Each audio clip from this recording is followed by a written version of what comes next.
buenas noches. Les envío un cordial saludo a través del canal oficial de nuestra congregación a los hermanos de las iglesias de San Pedro Tlalminilulpan y Yecapixtla en el estado de Morelos, a quienes les recuerdo que este sábado y domingo continuaremos con los servicios presenciales en cada lugar respectivamente. A los hermanos que nos ven en el estado de Oaxaca, en las iglesias de Rancho Alegre, Agua de Niño y Río Salvo, y a mis hermanos de la iglesia en San Mateo Jalpa, de la alcaldía Xochimilco en la Ciudad de México, hermanos de otras congregaciones y amigos. Estamos casi terminando con la serie del estudio de cada miércoles acerca del perfil de madurez espiritual según Pablo, basados, como ya lo hemos mencionado en otras ocasiones, en dos pasajes parecidos de la Sagrada Escritura, los cuales están en la primera carta pastoral a Timoteo, en su capítulo 3, versículos del 1 al 7, y en la carta pastoral a Tito, capítulo 1, versículos 5 al 10. La primera carta a Timoteo, en su capítulo 3, versículos del 1 al 7, nos dice: palabra fiel. Si alguno anhela obispado, buena obra desea, pero es necesario que el obispo sea irreprensible, marido de una sola mujer, sobrio, prudente, decoroso, hospedador, apto para enseñar, no dado al vino, no pendenciero, no codicioso de ganancias deshonestas, sino amable, apacible, no avaro, que gobierne bien su casa, que tenga a sus hijos en sujeción con toda honestidad, pues el que no sabe gobernar su propia casa, ¿cómo cuidará de la iglesia de Dios? No un neófito, no sea que envaneciéndose caiga en la condenación del diablo. También es necesario que tenga buen testimonio de los de afuera, para que no caiga en descrédito y en lazo del diablo. Y el pasaje de la carta a Tito, en su capítulo 1, versículos 5 al 10, nos habla lo siguiente. Tito 1, del 5 al 10. Por esta causa te dejé en Creta, para que corrigieses lo deficiente y establecieses ancianos en cada ciudad, así como yo te mandé. El que fuere irreprensible, marido de una sola mujer, y tenga hijos creyentes que no estén acusados de disolución ni de rebeldía. Porque es necesario que el obispo sea irreprensible como administrador de Dios, no soberbio, no iracundo, no dado al vino, no pendenciero, no codicioso de ganancias deshonestas, sino hospedador, amante de lo bueno, sobrio, justo, santo, dueño de sí mismo, retenedor de la palabra fiel, tal como ha sido enseñada, para que también pueda exhortar con sana enseñanza y convencer a los que contradicen, porque hay aún muchos contumaces, habladores de vanidades y engañadores, mayormente los de la circuncisión. El día de hoy vamos a ver el tema que se refiere al varón justo, que se especifica en el versículo 8 del capítulo 1 de la carta del apóstol Pablo a Tito. Como siempre, antes de comenzar, vamos a hacer una oración para pedirle a Dios que sea Él hablándonos a través de su Santo Espíritu, dándonos a conocer lo que desea que conozcamos de la Sagrada Escritura en este día.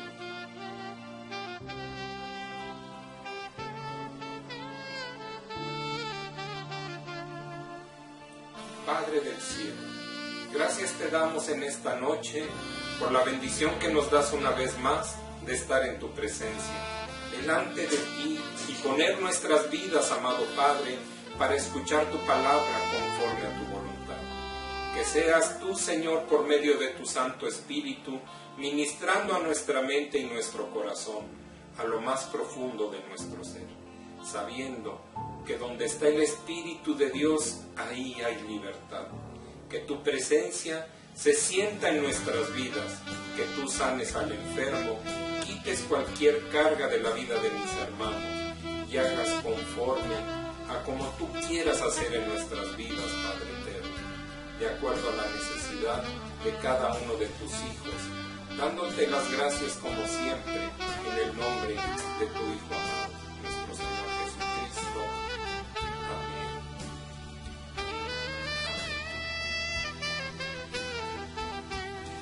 Ahora, hermanos, los invito a darle toda la gloria, honra y honor a nuestro Padre Santo por medio de una alabanza, con gran gozo en nuestros corazones. Aleluya.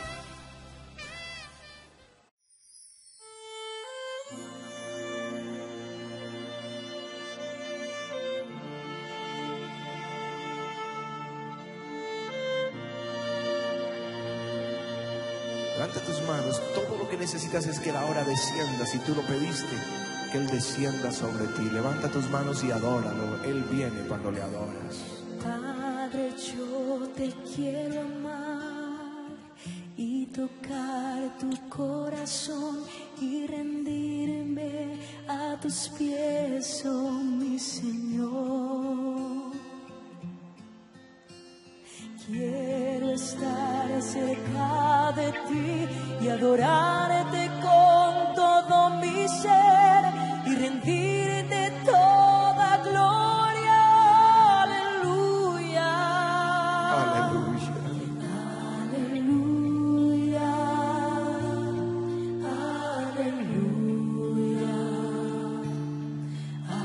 Aleluya. Aleluya.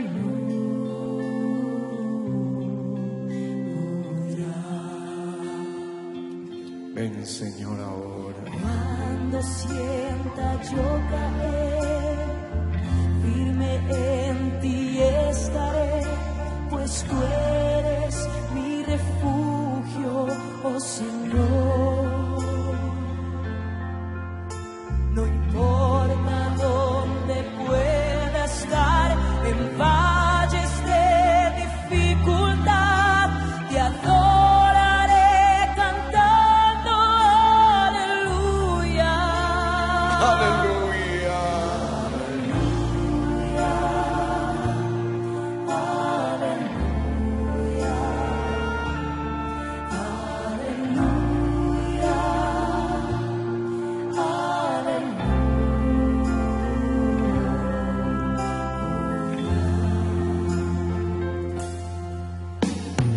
Cuando sienta yo caer, firme en ti estaré, pues tú eres mi refugio, oh Señor. No importa dónde pueda estar, en valles de dificultad, te adoraré cantando aleluya.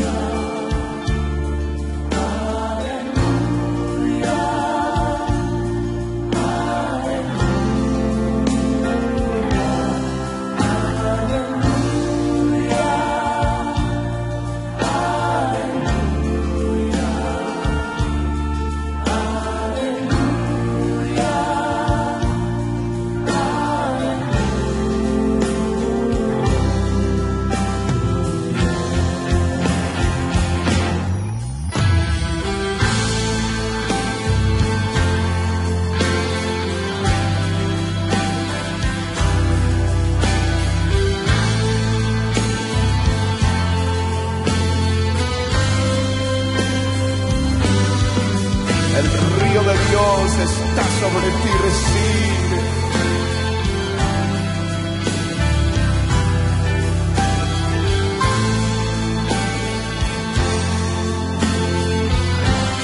Levanta tus manos y adórale.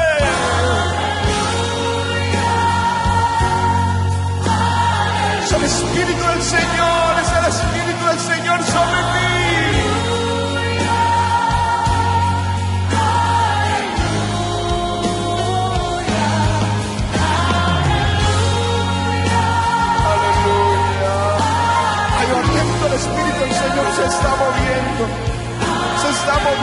se está moviendo, Él se está moviendo en ti.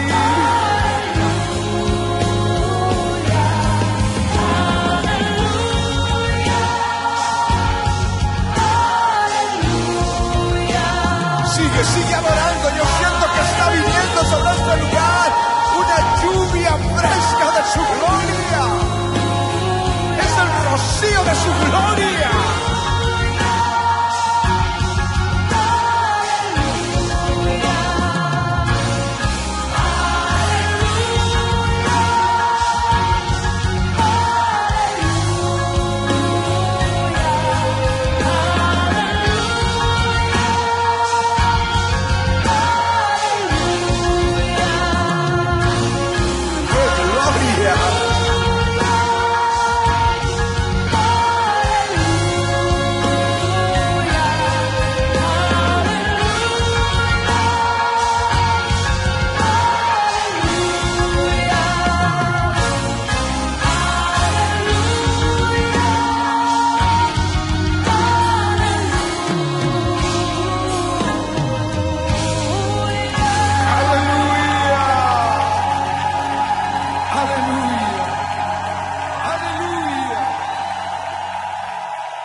El apóstol Pablo nos dice en la carta a Tito, en su capítulo 1, versículo 8, que pusiera ancianos, obispos, pastores, varones justos, y en su carta a los Romanos capítulo 3, versículo 10, haciendo referencia a los Salmos 14, versículos del 1 al 3 y 53, los mismos versículos del 1 al 3, nos dice, como está escrito, no hay justo ni aun uno. Esto aparentemente nos muestra una inconsistencia en su palabra, ya que por un lado instruye a Tito que escogiera varones justos y por otra parte menciona que no hay ni aun un justo.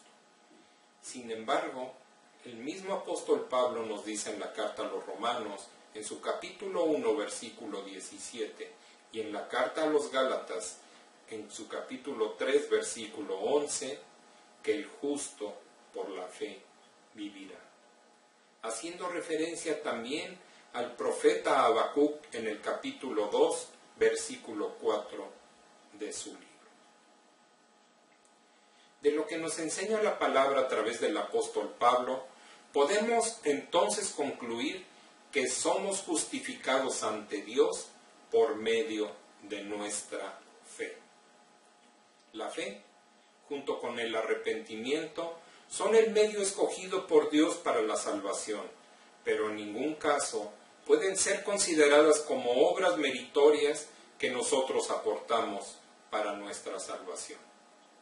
Todo lo contrario, implican reconocer que nos hemos equivocado, que lo hemos hecho mal, que hemos fracasado y que además no tenemos forma de solucionarlo. Por medio de la fe y del arrepentimiento, reconocemos nuestra total y absoluta bancarrota moral y espiritual para poder acogernos así a la oferta de gracia que Dios nos hace por medio de su Hijo Jesucristo. Por lo tanto, toda la gloria debe ser dada enteramente a Dios. La carta a los Efesios, en su capítulo 2, versículos 8 y 9, nos mencionan lo siguiente. Porque por gracia sois salvos por medio de la fe, y esto no de vosotros, pues es don de Dios, no por obras, para que nadie se gloríe. En la carta a los Hebreos, capítulo 11, versículo 6, encontramos la frase, pero sin fe es imposible agradar a Dios. Lo que viene a confirmar que ningún hombre podrá jamás complacer a Dios sin fe. La falta de fe pone a un lado todo lo que Dios ha dicho, lo ignora y lo desobedece. El hombre nunca podrá agradar a Dios aunque sustituya lo que Dios ha dicho por otras prácticas religiosas. No hay ninguna cosa que podamos hacer para sustituir la fe, ni penitencias, ni sacrificios personales, ni ninguno de nuestros mayores esfuerzos nos ayudarán a pasar el listón que Dios ha establecido en su ley. Nuestra única opción es la fe en la obra de Cristo en la cruz a nuestro favor. Fuera de Él estamos perdidos. Por eso, finalmente, la incredulidad es el único pecado que nos puede separar de la salvación. Juan, en su capítulo 3, versículo 18, nos dice lo siguiente: el que en Él cree no es condenado, pero el que no cree ya ha sido condenado porque no ha creído en el nombre del unigénito Hijo de Dios. Desde el momento en que nos convertimos y nacemos de nuevo, comienza para cada uno de nosotros una nueva vida que debe estar caracterizada por la fe, que es la que nos justifica. Como señalaba Habacuc, el impío y el hombre de fe son totalmente diferentes y por lo tanto no andan por el mismo camino. Nuestro Señor Jesucristo incidió en la misma idea cuando dijo que la puerta y el camino que llevan a la vida no son los mismos que conducen a la perdición, y quiso hacer notar que quienes transitan por el camino que lleva a la vida son pocos y con frecuencia están solos. Mateo 7, 13 y 14. El caso de Noé en el Antiguo Testamento ilustra bien cómo vivir de acuerdo con la fe en Dios. Noé y su familia eran los únicos creyentes de su generación, y no cabe duda que es muy difícil perseverar en la fe cuando no disfrutamos de la comunión con otros, lo sabemos bien, sino que estamos solos. La fe llevó a Noé a estar enfrentado con toda su generación incrédula, a los que tuvo que anunciar un duro mensaje de juicio de parte de Dios. Lo más probable es que sus vecinos se burlaran de él y lo trataran de loco. Estando en medio de la árida llanura de Mesopotamia, a cientos de kilómetros del mar, ¿a quién se le ocurriría dedicar años y años de su vida a la construcción de un inmenso barco y anunciar un diluvio universal cuando probablemente nunca había llovido todavía sobre la tierra? Todo esto hacía que pareciera un hombre loco y desequilibrado en medio de su generación.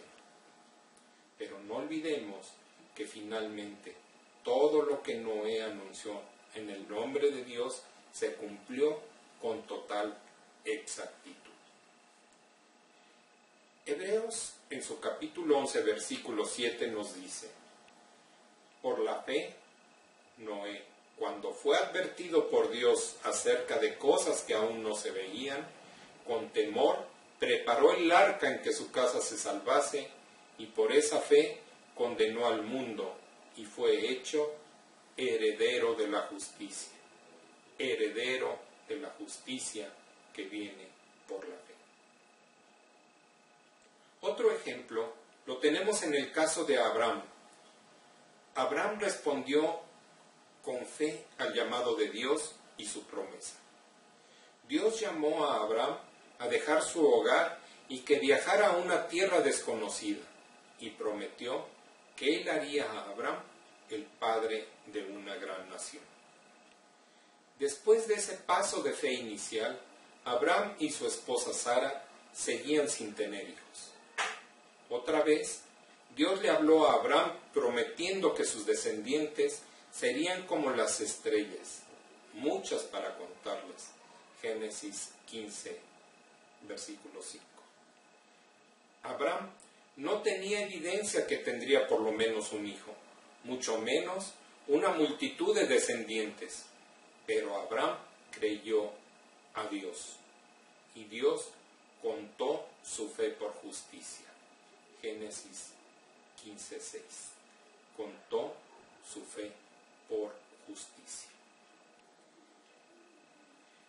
Este versículo es uno de los más importantes en la Biblia, pues suma la base de cómo un hombre puede ser recto ante Dios y tener una relación con el Padre. Abraham, al igual que todos nosotros, estaba contagiado con pecado, así como toda persona desde Adán.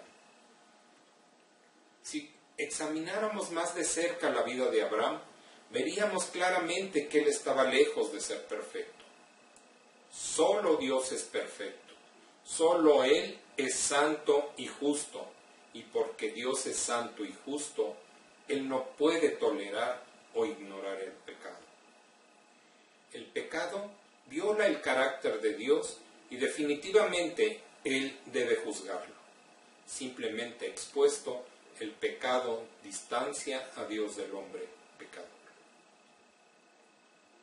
La palabra contado podría ser considerada como un término matemático. Si Dios hiciera una auditoría de la justicia de Abraham basada en mérito, sería encontrado con faltante, hablando en términos contables. Pero porque él creía en Jehová, fue acreditado por Dios con justicia que no era suya, que no le pertenecía. Sin embargo, Dios, en su infinita misericordia, se la otorgó. Abraham se paró como un hombre pecador, culpable ante Dios como todo cualquier hombre. Pero Abraham creyó a Jehová, confió que Dios haría por él lo que no podía hacer por sí mismo, y confiando, Abraham fue considerado recto, justo. Abraham no necesitaba saber cómo Jehová iba finalmente a salvarlo de las consecuencias de su pecado, pero sabía que Dios era el único que podía salvarlo. La fe nos lleva a confiar en Dios, pase lo que pase. Esto quiere decir que aunque vivamos por fe, no siempre recibiremos respuestas afirmativas a todo lo que pedimos. La fe no es la confianza en Dios mientras Él hace todo lo que esperamos. Algunos piensan que es así, pero la Biblia nos ofrece muchos casos de todo lo contrario. Recordemos a Jonás como uno de ellos. La razón es muy sencilla. Si cada vez que un creyente se enfermara, fuera inmediatamente sanado por el solo hecho de creer. Si cada vez que se encontrara en dificultades económicas, Dios enviaría desde el cielo el dinero que necesita. Si cada vez que tiene que afrontar la persecución, Dios eliminara a los perseguidores, si Dios automáticamente le proveyese de bienes materiales, salud, empleo, cónyuge, hijos, todo lo que quiera, entonces todo el mundo sería creyente, pero no con una fe bíblica. La fe, en ese caso, sería equiparable al egocentrismo, y Dios, en vez de ser el Señor de todo, sería el siervo de todos. Y desgraciadamente, ese es el énfasis del llamado Evangelio de la Prosperidad. Pero la auténtica fe en Dios nos lleva a perseverar en sus caminos, no porque Dios intervenga constantemente para eliminar cualquier obstáculo que se presenta ante nosotros, sino ayudándonos a superarlos. La fe nos sostiene y nos ayuda a continuar hacia adelante cuando sufrimos injustamente y no somos vindicados de forma inmediata. De hecho, la Biblia nos aclara que en muchas ocasiones la vindicación de Dios no siempre llegará antes de nuestra muerte. La segunda carta a Timoteo, en su capítulo 2, versículos 11 y la primera parte del 12 nos dice sobre esto: palabra fiel es esta. Si somos muertos con Él, también viviremos con Él. Si sufrimos, también reinaremos con Él. Sin lugar a dudas, se requiere mayor fe para sufrir sin ser vindicados inmediatamente, y ese es el momento cuando Satanás aprovecha para intensificar sus ataques contra nuestra fe, sembrando la duda en nosotros. Dios no te escucha, Dios no existe, Dios existe, pero tú no eres digno de Él. Dios no te ama a ti como ama a otros. Tú no vales nada ante los ojos de Dios. Pero no olvidemos que todo esto es mentira del diablo. Habiendo llegado a este punto, es importante que aclaremos dos cosas. La primera de ellas es que la autenticidad de la fe no puede ser medida por los resultados inmediatos, sino por la fidelidad de la persona en su respuesta a las pruebas por las que atraviesa. Y la segunda es que Dios no se ha comprometido a explicarnos siempre la razón o el propósito último por el que permite ciertas pruebas en nuestras vidas. Un buen ejemplo de todos estos principios lo encontramos en Job. Él pasó por muchas penurias y dificultades, pero no porque fuera un hombre impío, sino por todo lo contrario, porque era un hombre de fe. En medio de sus pruebas se encontró completamente solo, puesto que sus amigos, que teóricamente habían ido a consolarle, le acusaban sin cesar de forma injusta y despiadada de cosas que eran falsas. En medio de su dolor, Dios no le dio ninguna explicación del por qué sufría. Su vindicación no llegó hasta muchos meses después de estar sufriendo intensamente. Y finalmente, cuando Dios le respondió, tampoco le explicó la razón por la que había permitido aquella prueba tan dura. Solo se limitó a mostrarle que Él es el Dios soberano, que sabe lo que hace y administra todas las cosas con total sabiduría, y que por lo tanto Job debería descansar en Él, aunque no entendiera todos los detalles de los propósitos divinos. La fe del pueblo de Dios se relaciona con cosas pasadas. Cree que Dios ha creado el mundo y también que envió a su Hijo para salvarnos por medio de su muerte en la cruz. Pero también creen cosas que han de ocurrir en el futuro. Por eso, el escritor de la carta a los Hebreos dijo en su capítulo 11, versículo 1, es pues la fe, la certeza de lo que se espera, la convicción de lo que no se ve. En otras palabras, vivir por fe es vivir con la confianza en que Dios cumplirá lo que ha prometido. La fe nos permite empezar a disfrutar ya en el presente de aquello que esperamos. La fe nos acerca a nuestra esperanza futura de tal manera que podemos empezar a disfrutar de ella. El escritor de la carta a los Hebreos decía que ya podemos asirnos de la esperanza nuestra puesta delante de nosotros. Hebreos 6:18. Como si ya la pudiéramos tocar y asir. Y Pablo exhortaba a Timoteo para que echara mano de la vida eterna. Primera carta a Timoteo 6:12. Esto nos ayuda a afrontar las dificultades del presente. La Biblia nos enseña que desde que el pecado entró en el mundo, la naturaleza del hombre ha quedado profundamente dañada, incapacitada para agradar a Dios. El efecto de una fe genuina es que produce buenas obras, y esto es posible porque por medio de la fe recibimos todo el poder transformador del Espíritu Santo que nos capacita para vivir de acuerdo con las exigencias morales del reino de Cristo. Nuestro Señor Jesucristo se refirió a esta transformación como un nuevo nacimiento del Espíritu en el Evangelio de San Juan, capítulo 3, versículos 5 y 6. Después de este nuevo nacimiento, El creyente no solo puede, sino que desea hacer buenas obras. Pero tenemos que dejar en claro que no son las buenas obras con las que intenta ganar su salvación, sino que son el resultado de que ya ha sido salvado. Un auténtico creyente no se esfuerza en hacer buenas obras porque quiere ganar su salvación, sino precisamente porque ya la tiene.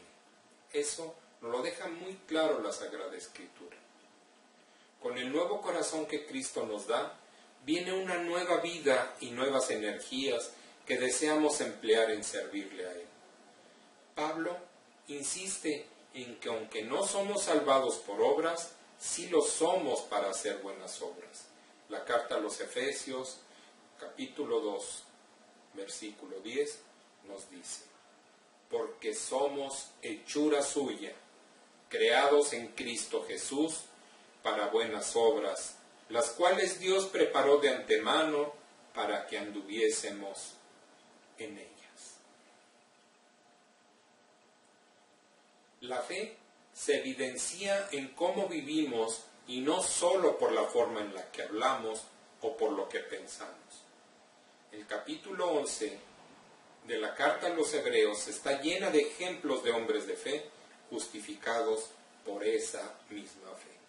Justificados por esa misma fe. En todos los casos, la fe los llevó a actuar de acuerdo con la voluntad de Dios.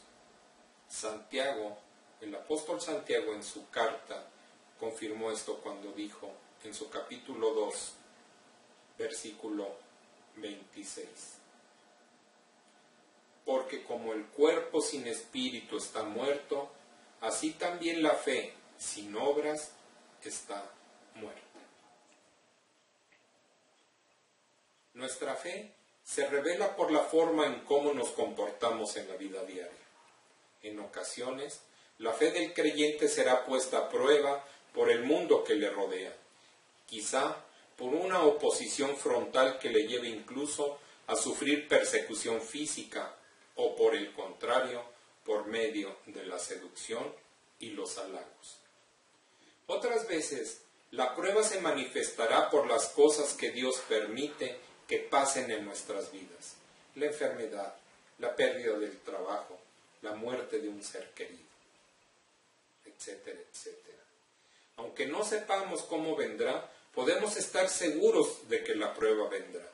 Pero como en todas las cosas que acontecen en nuestra vida, Dios tiene un propósito con ello. La prueba manifiesta la autenticidad de nuestra fe. Cuando los israelitas salieron de Egipto, no llegaron rápidamente a la tierra prometida. Y del mismo modo, cuando el creyente se convierte, tampoco el Señor lo lleva en ese momento al cielo. La razón es que Dios quiere probar la autenticidad de su fe. La prueba no solo demuestra la autenticidad de la fe, también es el medio usado por Dios para purificar la fe. Todo aquel que deposite su fe en Jesús debe esperar sufrir angustia y persecución y debe estar preparado para soportarla. Contrariamente a lo que algunos piensan, el creyente pasa por dificultades similares a las que enfrentan los inconversos, pero además de esto, siempre sufre algún tipo de persecución por causa de su fe. Segunda de Timoteo 3:12 nos habla acerca de esto. La razón es que la fe debe ser probada a fin de que crezca.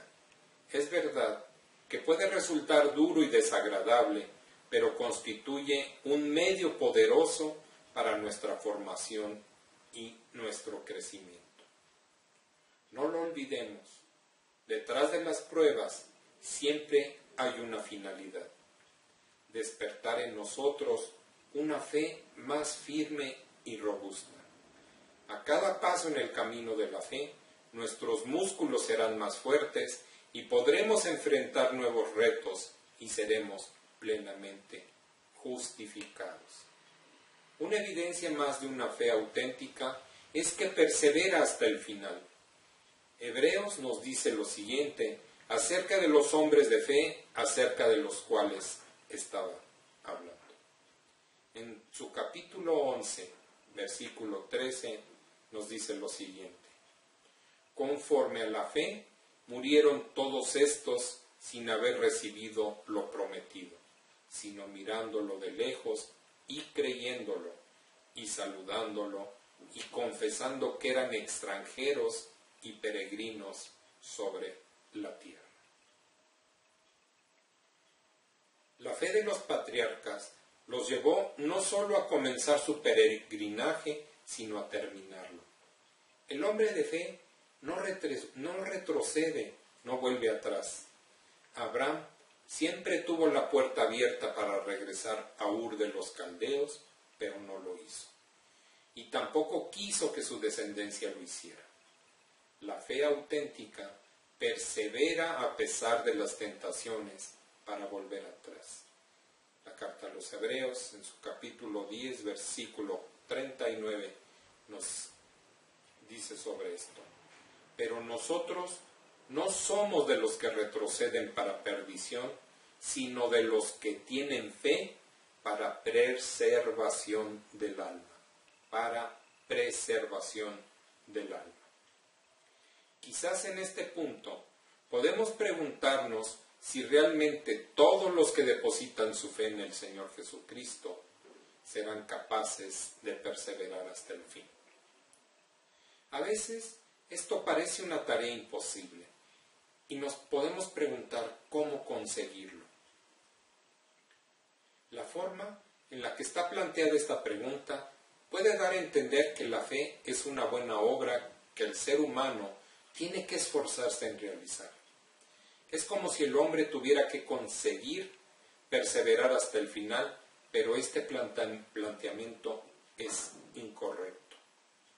Recordemos que la auténtica fe consiste en reconocer ante Dios nuestra total y completa bancarrota espiritual y colocar nuestra confianza en Él como nuestro único y suficiente Salvador. Amén, aleluya, gloria a Dios. Cuando cualquier persona hace esto de forma consecuente, a partir de ese momento es Dios quien se compromete a salvarla, y puesto que todo depende de Dios, hay plena seguridad de que se realizará. Recordemos las palabras de Jesús al respecto en el Evangelio de San Juan capítulo 10, versículos 27 al 30. Mis ovejas oyen mi voz, y yo las conozco y me siguen. Y yo les doy vida eterna, y no perecerán jamás, ni nadie las arrebatará de mi mano. Mi Padre que me las dio es mayor que todos, y nadie las puede arrebatar de la mano de mi Padre. Yo y el Padre uno somos. Cuando creemos, somos colocados en las manos del Padre y del Hijo, quienes están plenamente unidos en esta labor de cuidarnos. Nadie nos puede arrebatar de su mano. Es cierto que la Biblia nos habla de personas que después de haber emprendido el camino se volvieron atrás. Por ejemplo, la esposa de Lot, una vez que salió de Sodoma, volvió su mirada atrás y fue convertida en una estatua de sal. Génesis 19, 26. El apóstol Juan menciona a algunos que habían estado en la iglesia, pero que se habían ido. Primera carta del apóstol Juan 2:19. Incluso algunos de los miembros de la iglesia a la cual fue dirigida la carta de Hebreos estaban regresando al judaísmo. Estos casos y otros más podrían hacernos pensar que realmente la fe no es perseverante, puesto que muchos de ellos la abandonaron a la mitad del camino. Sin embargo, antes de llegar a esa conclusión, tenemos que hacer dos consideraciones. La primera es que no deberíamos extraer nuestras convicciones doctrinales analizando las experiencias subjetivas de otros, sino únicamente estudiando la palabra revelada de Dios. Y la segunda es que antes de llegar a la conclusión de que esas personas perdieron su fe y su salvación, deberíamos poder determinar con exactitud si realmente habían llegado a tener una fe auténtica. Nosotros decimos con frecuencia que no es oro todo lo que brilla, y del mismo modo tenemos que decir que no todo lo que parece ser una conversión lo es realmente. Por ejemplo, de aquellos que mencionó el apóstol Juan en su primera carta se dice lo siguiente.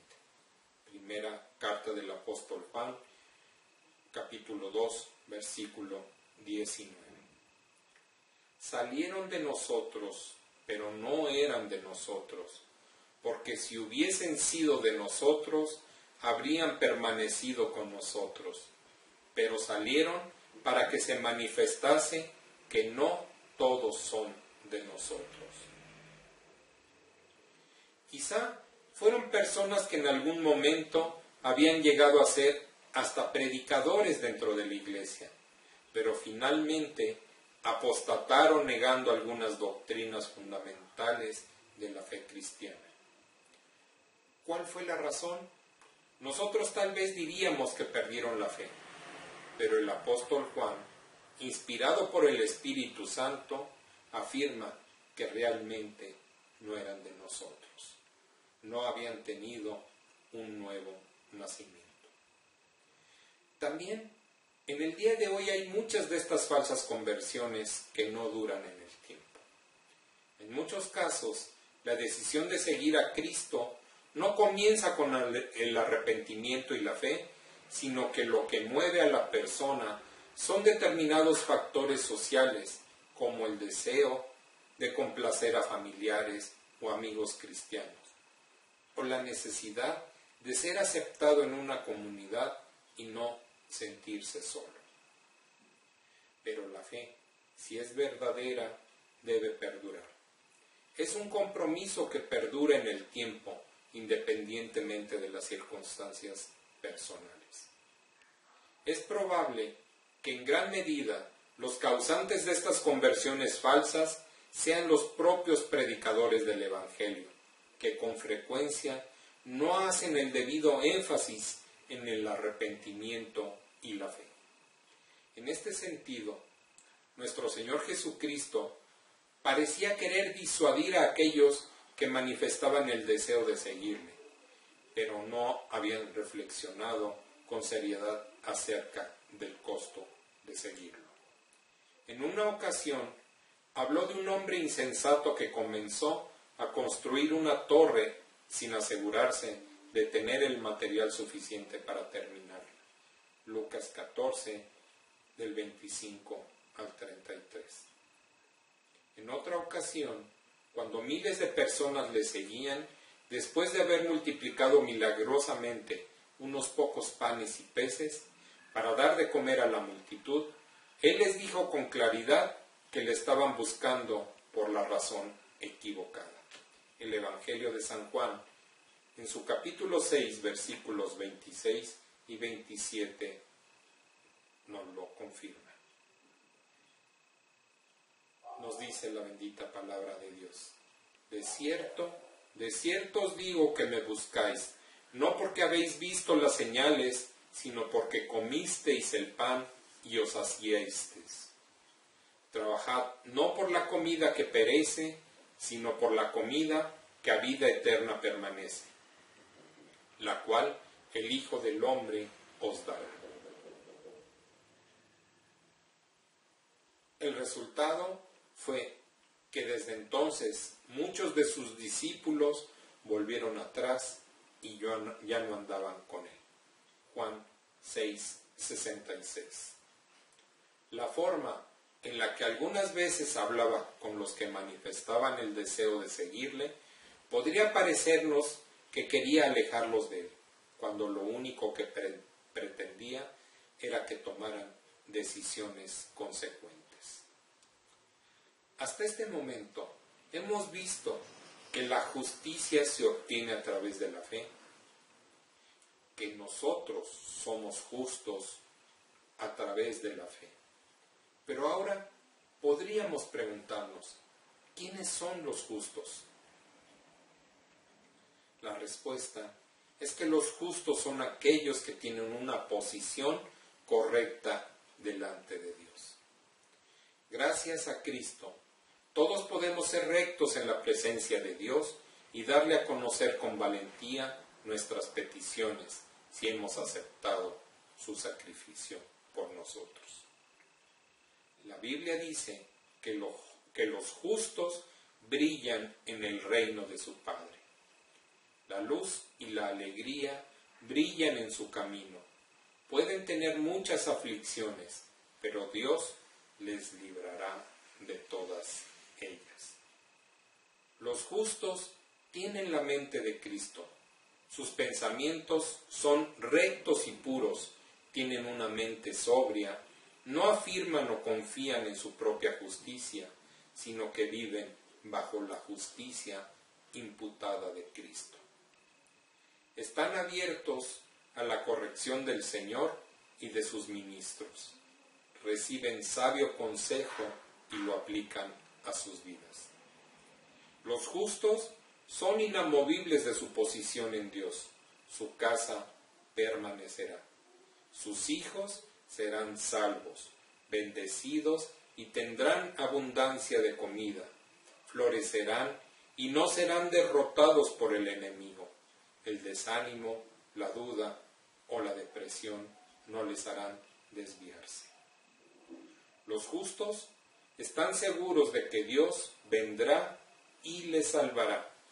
Los justos son generosos y compasivos, se preocupan por los pobres, son personas activas en las áreas de la justicia, buscan la justicia, caminan con integridad, dan fruto y su trabajo conduce a la vida. Tienen cuidado de a quienes permiten entrar en su círculo más íntimo. A veces tendrán que decirles a sus amigos y socios en los negocios que se vayan. La Biblia dice, no os unáis en yugo desigual con los incrédulos, en la segunda carta a los Corintios, capítulo 6, versículo 14. El cristiano pertenece a los justos y puede hacer suyos todos los beneficios de los justos al estar en pacto con Dios. Estar en pacto con Dios es un contrato o una promesa de su paz, seguridad, favor, protección, salud y prosperidad. Y Dios no rompe sus promesas ni se olvida de su palabra. Números 23:19, Isaías 55:11. Pactar con Dios es una bendición mutua. Dios tiene un pueblo y nosotros tenemos un Dios. Amén, aleluya, gloria a Dios. Levítico 26:12. Nos convertimos en la justicia de Dios mediante nuestro Señor Jesucristo. Romanos 3:22. Como hemos recibido el nuevo pacto mediante su sangre derramada en la cruz, su justicia se nos imputa o cuenta a nuestro favor. Nos convertimos en los justos, pero si no permanecemos en Dios y nos entregamos totalmente a Él, entonces Él no tiene un pueblo, entonces no puede existir un pacto. Los justos poseen el reino de Dios. Mateo 5:10. Quisiera dejarle una pregunta, hermano. ¿Se considera usted justo? Esto es algo más que ser salvo. La justicia se trata de vivir continuamente de manera correcta delante de Dios. No se trata de perfección, sino de que su estilo de vida sea el de una persona justa. Una persona justa no vive un estilo de vida de pecado. El justo camina en un nivel de santidad e integridad. Si usted es justo, entonces las cosas se alinearán para usted en el Espíritu. Su pacto con Dios es eterno y no caerá, porque Él le ha imputado su justicia mediante su Hijo Jesús. Oremos a Dios.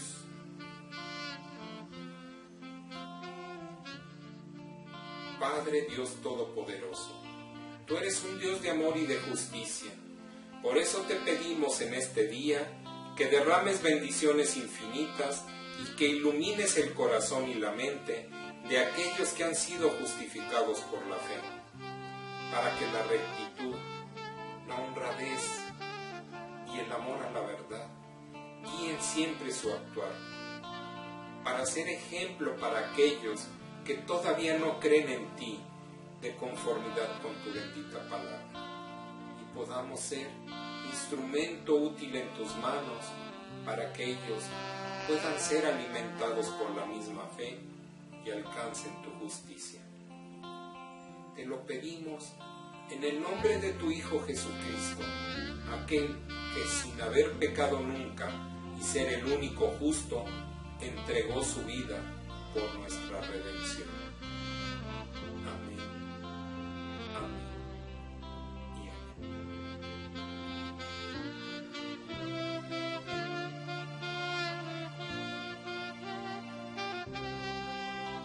Que Dios los bendiga, hermanos.